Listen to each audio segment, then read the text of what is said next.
தென்னாவடி சிவனே போற்றி, எந்நாட்டவர்க்கு நிறைவா போற்றி, கொங்கண மகா சித்தர் பாதம் போற்றி. சிவராத்திரி முன்னிட்டு நம்ம ஜோதிர்லிங்க தரிசனத்துக்காக போயிட்டோம். அதனால கொஞ்சம் லேட் ஆயிடுச்சு இந்த வீடியோ. ஒரு 2 நாளைக்கு முன்னாடி ஒரு நண்பர் ஒருத்தர் விஜயுடைய கட்சியில் இணைஞ்சவர், இந்த மாதிரி எங்கள் தலைவருக்கு அடுத்த முதல்வர் வாய்ப்பு இருக்கா, அதை கொஞ்சம் பாருங்க அப்படிங்கிற மாதிரி ஒன்று சொன்னார். அது நான் வீடியோவாக போடட்டுமான்னு நான் கேட்டேன் அவர்கிட்ட. தாராளமாக போடுங்க சார், இது நாம் போய் நேராக அவரை பார்த்தெல்லாம் சொல்ல முடியாது, அவருக்கு இது வாய்ப்பு, இந்த வீடியோவை பார்க்க வாய்ப்பு கிடைச்சா அவரும் ஒரு கிளாரிட்டிக்கு வரலாம் இல்லை அப்படிங்கிற மாதிரி ஒன்று சொன்னார். ஸோ நம்ம இன்னைக்கு விஜய் அவர்கள், தளபதி விஜய் அவர்களுடைய ஜாதகத்தை பற்றி கொஞ்சம் அலசலாம். இப்போ இன்னைக்கு டேட்டுக்கு அவர் தான் தமிழ்நாட்டுடைய நம்பர் 1 சூப்பர் ஸ்டார். சூப்பர் ஸ்டார்னு ஒருத்தர் இருந்தாலும் இவர் இன்னைக்கு கலெக்ஷன்லையும் சம்பளத்துலேயும் மற்றதுலையுமே ஒரு பெரிய லெவலில் இருக்காரு. திடீர்னு அதை எல்லாத்தையும் விட்டுட்டு நான் ஜனசேவைக்கு வர்றேன் சொல்லிட்டு வர்றது ஒரு பெருமையான போற்றுதலுக்குரிய ஒரு விஷயம்தான்.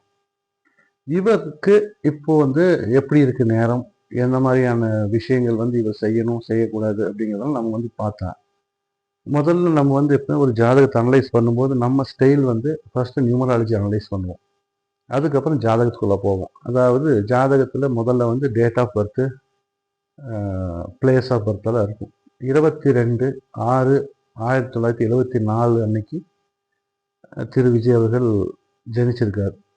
அந்த டேட்டில் பார்த்தீங்கன்னா அவங்களுக்கு விதி எண் 4, 2 22 வரும்.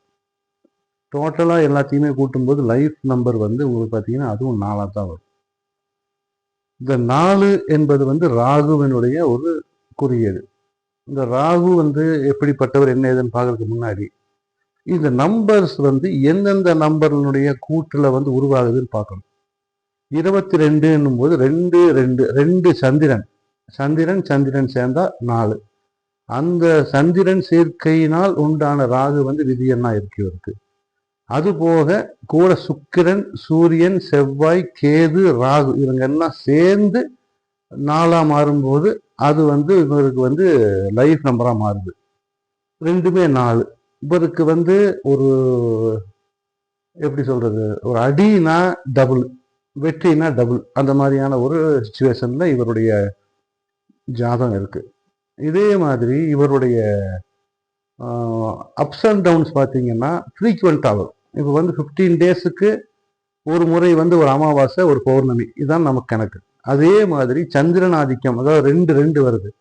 இந்த சந்திரன் ஆதிக்கத்தில் உள்ளவங்களுக்கு ஒரு ஹிட்டு ஒரு ஃபெயிலியர், 2 ஹிட்டு 2 ஃபெயிலியர், அப்படி ஒரு அது ஒரு சிஸ்டமேட்டிக்காக வரும். நம்ம அதை இவருடைய மூவிஸோ இவருடைய லைஃபோ நம்ம கால்குலேட் பண்ணி பார்த்தோம்னா தெரியும். இப்போ நம்ம நீங்கள் இந்த படம் ஹிட்டு அந்த படம் ஹிட்டுன்னு நம்ம ரசிகர்கள் பேசுவாங்க, அது பண்ணுவாங்க. பட் ரியலிஸ்டிக்காக அந்த படம் ஹிட்டா இல்லையாங்கிறது அந்தந்த ப்ரொடியூசருக்கும் இவருக்கும் தெரியும். அதில் பார்த்தீங்கன்னா ஒரு படம் நல்லா போயிருக்கும், ஒரு படம் சுமாராக போயிருக்கும். அதுதான் உண்மை இவருடைய இதில். அதாவது இப்போ span of ups and span of downs நம்ம கால்குலேட் பண்ணோம்னா அது கொஞ்சம் டைம் எடுக்கும். பட் அந்த கிராஜுவலான ஒரு அப் அண்ட் டவுன்ல தான் இவருடைய லைஃப் போகும் அப்படிங்கிறது. இரண்டாவது, இவருடைய ராசி பார்த்தீங்கன்னா கடகராசி. கடகராசி சந்திரன் ஆதிக்கம் உள்ளவர். சந்திரன் தான் அந்த ராசிக்கு அதிபதி. அவர் சந்திரனா இருக்கிறதுனால 101% இவருக்கு அப்ஸ் அண்ட் டவுன்ஸ் அந்த ஃப்ரீக்வன்சி வந்துட்டே இருக்கும். இவருடைய லக்னம் பார்த்தீங்கன்னா கன்னியா லக்னம். அதாவது புதன் அந்த லக்னத்துக்கு அதிபதி. இந்த ஜாதகர் எப்படிப்பட்டவரா இருப்பார் அப்படிங்கிறதுக்கு முன்னாடி இந்த நம்பர்ல உள்ளவர் எப்படிப்பட்டவரா இருப்பார் அப்படின்னா, ராகு என்பவன் சிற்றின்பத்துக்கு தலைவன். ராகு ஆதிக்கம் ராகு ஒருத்தர் மேல ஆதிக்கம் செலுத்தினாருன்னா அவருக்கு சின்ன சின்ன ஆசைகள்ல ரொம்ப ஈடுபாடு இருக்கும். அது இது விஜயவர் பார்த்தாருன்னா அவர் தான் அதை யோசிச்சுக்கணும். பட் இதுதான் நடைமுறை. அவருக்கு இந்த சின்ன சின்ன ஆசைகள், சின்ன சின்ன வெற்றிகள், அதுல ரொம்ப இன்ட்ரெஸ்ட் அதிகமா இருக்கும். பெரிய லெவல்ல வெற்றிகள் அடையணும் அப்படிங்கிறது வரும் போகும். பட் இவருடைய ஆசை நாட்டம் எல்லாமே சிற்றின்பங்கள்ல இருக்கும்ங்கிறது இவருடைய ஒரு தனிப்பட்ட விதி. அதனால இவர் மற்றவங்களுடைய வார்த்தைகளுக்கு உடனடி இன்ஃப்ளூயன்ஸ் ஆயிடுவார்.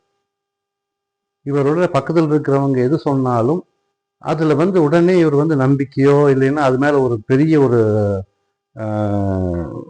அந்த அதை நம்பி ஒரு ஸ்டாண்ட் எடுக்கிறது, அந்த அளவுக்கு இவர் போவார். ஸோ கூட இருக்கிறவங்களை இவர் கரெக்டான ஆளா வச்சுக்கலன்னா இவருக்கு அதனால வர்ற ஆபத்துக்கள் அதிகம்.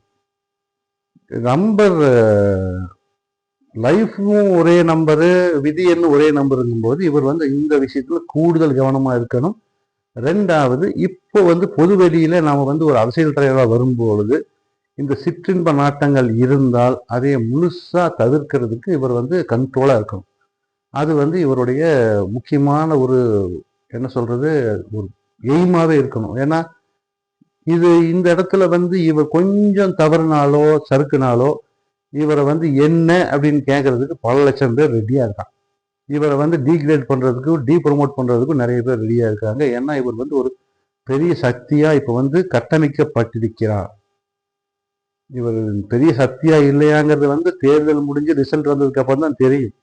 ஆனா இப்போதைக்கு இவர் ஒரு வலிமையான ஒரு பெரிய ஒரு கட்டமைப்பை உருவாக்கப்பட்டு இவர் அந்த பிம்பத்தை சுமத்தப்பட்டிருக்கிறாருன்னு தான் சொல்லணும். ஏன்னா அவருக்கு மாநாட்டுக்கு வந்த கூட்டமும் சரி, இப்போ வர ரெஸ்பான்ஸும் சரி, இவர் எது பண்ணாலும் ஒரு talk of the town, talk of the state அப்படிங்கிற மாதிரி ஆகிறதுனால இவருடைய கவனம் எல்லாம் ஒரு சிறு தவறு செய்யாமல் கொண்டு போகணும்.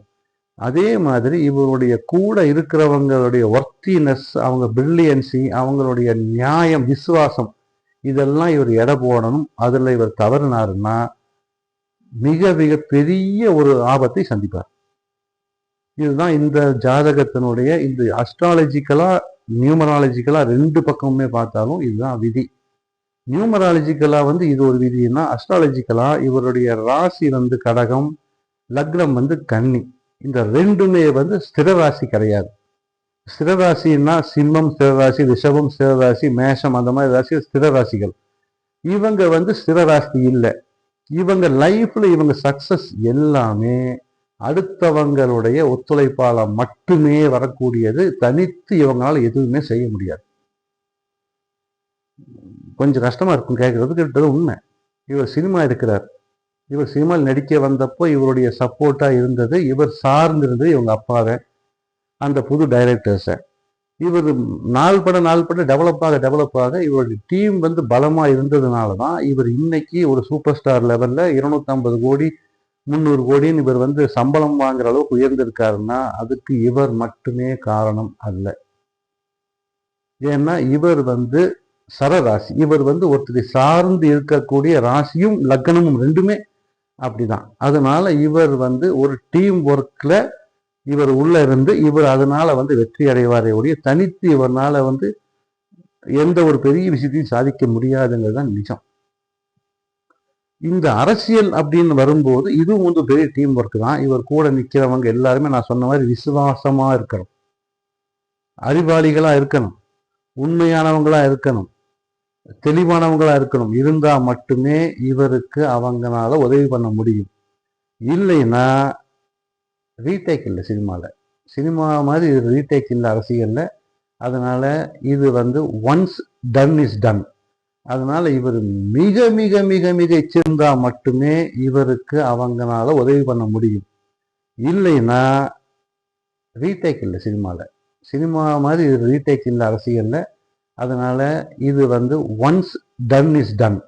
அதனால இவர் மிக மிக மிக மிக எச்சரிக்கையா கையா இருக்க வேண்டிய ஒரு இடம் இந்த அரசியல் களம். இவருடைய மொத்த சம்பாதிச்ச புகழ் பெருமை எல்லாமே ஒரு நொடியில அகல பாதாளத்துக்கு போறதுக்கும் வாய்ப்பு இருக்கு, முதல்வராகிறதுக்கும் வாய்ப்பு இருக்குது. இந்த ஒரு விஷயத்தோட இந்த வீடியோவை முடிச்சுக்கிறேன். இதோடைய கண்டினியூஷன் நான் பிறகு போடுறேன். வணக்கம். உங்களுக்கு இந்த வீடியோ பிடிச்சிருந்தா லைக் பண்ணுங்க, சப்ஸ்கிரைப் பண்ணுங்க. ரெண்டாவது உங்களுக்கு கன்சல்டேஷன் வேணும்னா கீழே இருக்கிற நம்பருக்கு கூப்பிடுங்க, நாம கன்சல்ட் பண்ணுவோம். வணக்கம்.